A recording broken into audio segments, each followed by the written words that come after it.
Bismillahirrahmanirrahim. Assalamualaikum warahmatullahi wabarakatuh.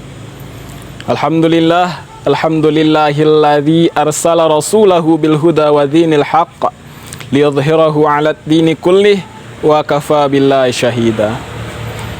Asyhadu an la ilaha illallah wa asyhadu anna Muhammadan 'abduhu wa rasuluh sallallahu alaihi wasallam la nabiyya barasula ba'dah.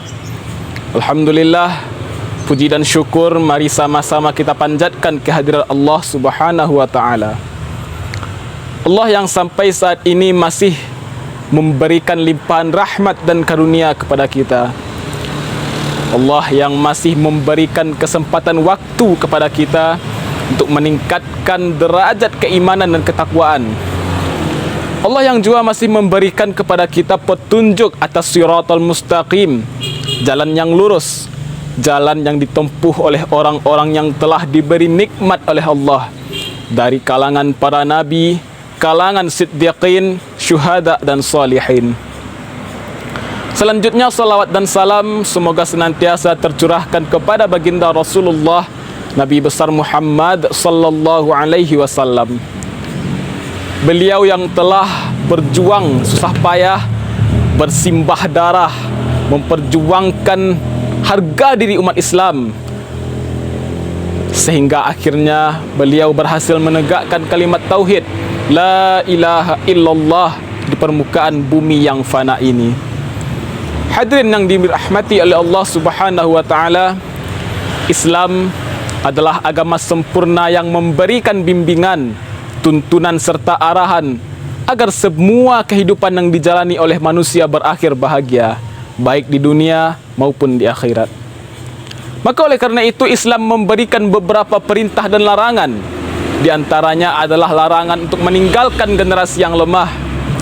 Hal ini adalah karena generasi yang lemah tak mampu menjalani kehidupan dunia secara normal, apalagi mereka memiliki kewajiban untuk senantiasa beribadah kepada Allah Subhanahu wa taala. Dalam Al-Quran, Allah Subhanahu wa taala berfirman, Quran surah An-Nisa ayat 9, Bismillahirrahmanirrahim, wal yakhshal ladzina law taraku min khalfihim dzurriyyatan dhi'afan khafu 'alaihim falyattaqullaha wal yaqulu qawlan sadida. Dan hendaklah merasa takut orang-orang yang seandainya mereka meninggalkan di belakang mereka generasi yang lemah, generasi yang mereka khawatir terhadap kesejahteraannya, maka hendaklah mereka bertakwa kepada Allah dan mengucapkan perkataan yang baik. Ayat ini memberikan isyarat kepada kita bersama, bukan hanya kepada para pendidik dan para ulama, bahwa jangan sampai ada sedikit saja titik kelemahan dalam generasi Islam. Setidak-tidaknya pada kesempatan yang mulia ini kita akan membahas 4 aspek yang tidak boleh terjadi kelemahan di dalamnya, di dalam tengah-tengah generasi Islam. Yang pertama adalah generasi yang lemah di bidang akidah. Hadirin kaum muslimin yang dirahmati oleh Allah Subhanahu wa taala. Pada abad yang ke-21 ini, dunia menghadapi tantangan bersama, suatu fenomena massal di mana terjadi perkembangan teknologi yang sangat-sangat pesat. Hal ini membuat dunia seolah-olah berada dalam genggaman tangan kita. Jika seandainya dulu kita memerlukan waktu sampai 3 hari, sampai 7 hari untuk mengirimkan pesan kepada orang-orang yang berada di luar jangkauan kita, saat ini kita hanya membutuhkan waktu beberapa detik saja untuk bisa mengirimkan beberapa pesan. Tentu dengan adanya hal seperti ini, logika kita akan berpikir bahwa hal ini akan membuat sebuah kemudahan bagi umat manusia, termasuk untuk meningkatkan ketakwaan kepada Allah Subhanahu wa taala.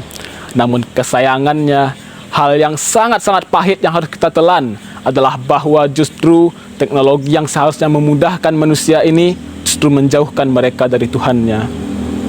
Teknologi yang berkembang saat ini menjadi lahan bagi berkembangnya fenomena-fenomena sosial, termasuk ajaran-ajaran sesat, agama-agama yang baru, Islam bercabang, terjadinya perkembangan ideologi-ideologi dan kepercayaan yang sesat. Tentu hal ini akan mendoktrin kepada anak-anak muda kita. Mereka anak-anak muda yang belum memahami apapun justru bisa diberikan tentang doktrin-doktrin yang tidak sehat, maka di sini akan terjadi sebuah kekhawatiran yang pernah dialami oleh Nabi Ya'qub alaihissalam.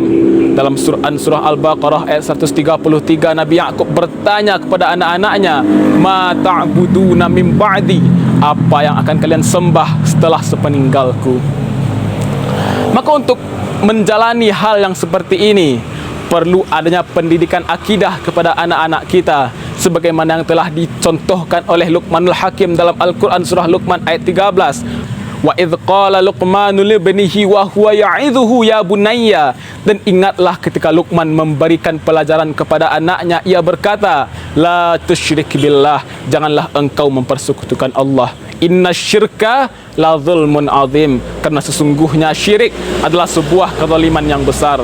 Hadirin yang dirahmati oleh Allah Subhanahu wa taala. Kemudian yang kedua adalah jangan meninggalkan generasi yang lemah di bidang ibadah. Setelah kita memberikan pelajaran dan edukasi terkait akidah kepada anak-anak kita, maka langkah yang perlu kita lakukan selanjutnya adalah memberikan edukasi terkait ibadah. Hal ini karena realita yang kita temukan di tengah-tengah masyarakat saat ini, bahwa anak-anak muda generasi Islam justru sangat jauh dari Allah Subhanahu wa taala. Mereka cenderung lebih suka menghabiskan waktunya di dunia maya, memainkan game-game seperti Mobile Legends, Free Fire, PUBG dan banyak lagi yang lainnya. Tentu dengan adanya hal-hal tersebut, mereka jauh dari ibadah. Jangankan ibadah sunnah, ibadah wajib pun sangat berat bagi mereka.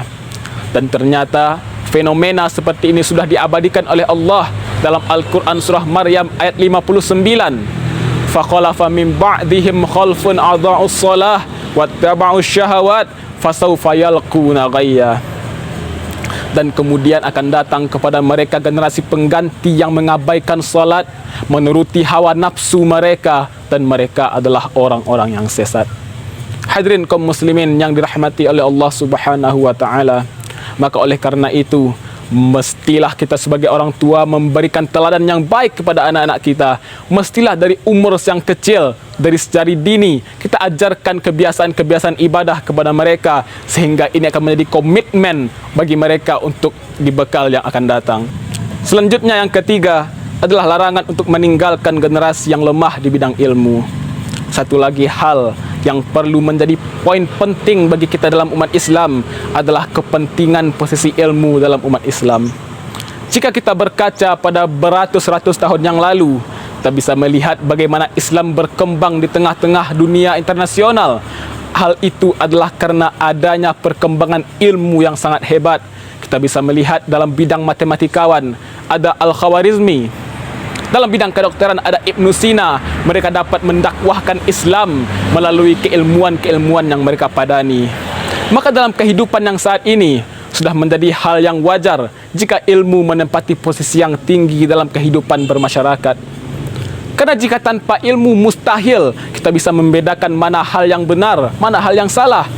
Jika tanpa ilmu mustahil kita bisa memfilter mana ajaran-ajaran sesat, mana ajaran yang benar. Maka oleh karena itu, mestilah ilmu menjadi poin penting dalam kedudukan umat Islam.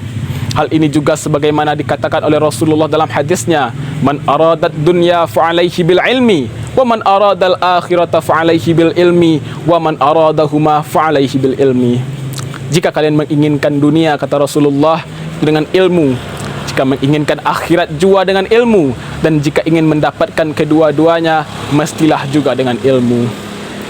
Oleh karena itu, memberikan edukasi kepada anak-anak kita terkait ilmu dan pengetahuan adalah hal yang lumrah, adalah hal yang wajib untuk mendukung generasi yang hebat di masa yang akan datang. Kemudian yang terakhir adalah larangan untuk meninggalkan generasi yang lemah di bidang ekonomi.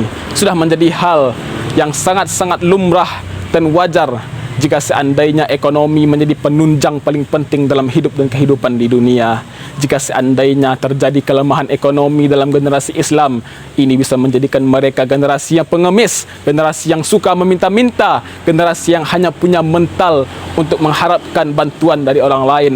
Maka dengan memahami hal tersebut, kita perlu memberikan tuntunan yang benar, perlu meninggalkan harta dan kehidupan ekonomi yang baik kepada anak-anak kita. Hadirin yang dirahmati oleh Allah Subhanahu wa taala.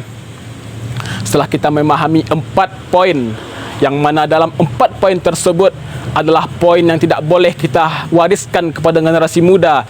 Jangan sampai ada 1 poin saja, atau bahkan 2 poin, atau bahkan 3, atau bahkan keseluruhnya terdapat dalam generasi Islam yang akan datang. Karena hal ini dapat membuat generasi yang akan datang menjadi generasi yang lemah, generasi yang rapuh, generasi yang takut akan kehadiran perkembangan zaman, dan membuat Islam menjadi agama yang memiliki citra buruk di tengah-tengah masyarakat.